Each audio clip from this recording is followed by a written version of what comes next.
Hello, everybody. Welcome to Flagler County Time Traveler. This is Ed Sharkovich with the Flagler County Historical Society. The Polish invasion of 1913 of our area begins back in 1906 when St. Johns County Commissioner Isaac I. Moody buys 40,000 acres of property surrounding Bunnell. He hires Thomas Verdinius, a marketing wizard out of Chicago, and then the two of them form a group and create the Bunnell Development Company. Verdinius is a marketing wizard, and he has calendars and newspapers and pamphlets and brochures, which he sends up to Chicago, attracting buyers down, and has all of that converted into the Polish language and sends it into a Polish community just outside of Chicago of Polish immigrants. He hires W.J. Szkudlo, who entices a group of Poles to come down in 1913. This is them in their vehicles touring the area, and they are sold on property here in Florida. 1914, a group of 35 families comes down on the train, and they begin their life in what is Korona.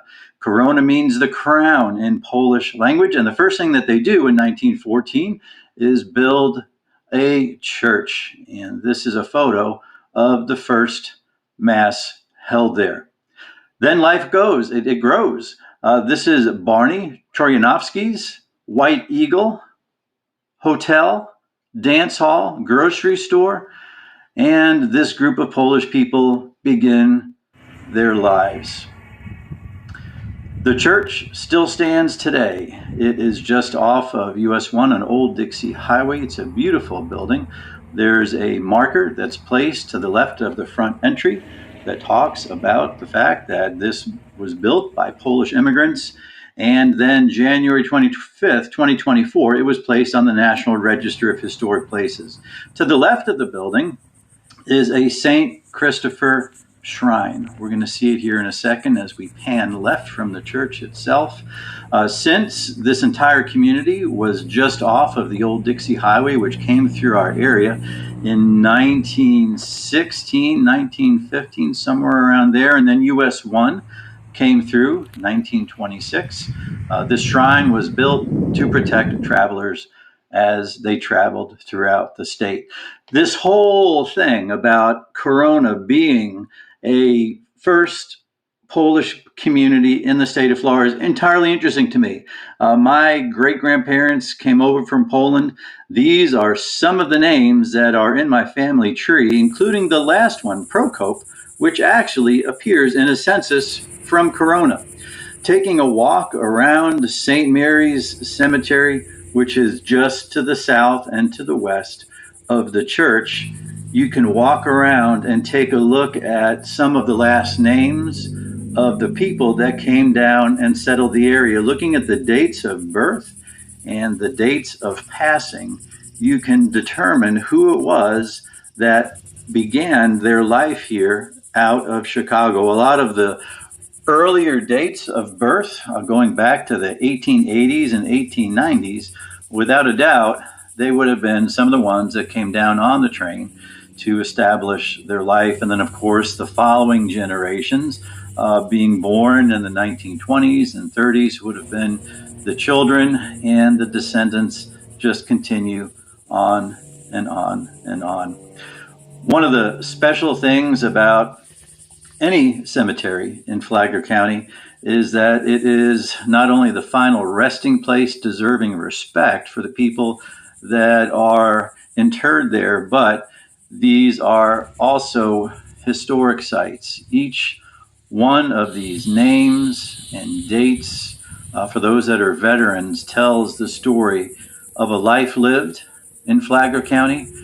People just like you and I, looking to make their way and find their way and raise their families. And all of these people lived their life here, and now they are in eternal rest. Flagler County has several other cemeteries that are quite old. We're going to take a look here at the Flagler County Families website page. Here in a moment, I've got some screenshots of it. This was a website that was put together by Cisco Dean quite a few years ago, and it is a very comprehensive look at not only cemeteries, who's interred there, veteran burials, but also stories of families, obituaries, how people lived their lives, how they passed away. And this is very much a part of Flagler County history. Cemeteries are also a very good example of ecotourism opportunities. Not so much at each gravesite because a lot of the vegetation has been planted in memory and honor of those that are there, but I'm talking about the border of the property provides a great opportunity to look at natural Florida in its wild form. So here is the FlaglerCountyFamilies.com website pages. On the left are cemeteries. On the right is the St. Mary's Cemetery. And just remember, as you go out, be very respectful. And as you walk around, remember that you and the nature you're looking at are both descended from history. Back in Victorian times, it was very common for people to go there and enjoy nature and have picnics. Not so much now. But as far as ecotourism goes, go to iNaturalist, download the app, search for me, Ed Sharkovich, and I will give you a breakdown of things that I have seen. And if things are edible, don't eat them. We're in a cemetery, but I will give you a link that points you in the right direction for Green Dean's YouTube channel in order to take a look and see exactly what the uses of some of these things are and have been. And remember that the nature that is around us is just amazing. It really is. Things are seasonal, of course, as each of us realize. We have at least 3 seasons here in Flagler County, 4 if you count pollen season. But you can go back to the different locations that I have listed out, over 6,000 items on iNaturalist, different times of the year, and see different things. I want to make sure that you take a look a little bit later after the posting of this video for part 2, which is going to be episode 7, that talks about the Carmelite Monastery right down the road from where we are. I want to thank you for watching. Again, this is Ed Sharkovich with the Flagler County Historical Society. I thank you so much for your time and attention. The Historical Society is located on State Route 100 in Bunnell, right across from the historic Flagler County Courthouse. You can give us a call.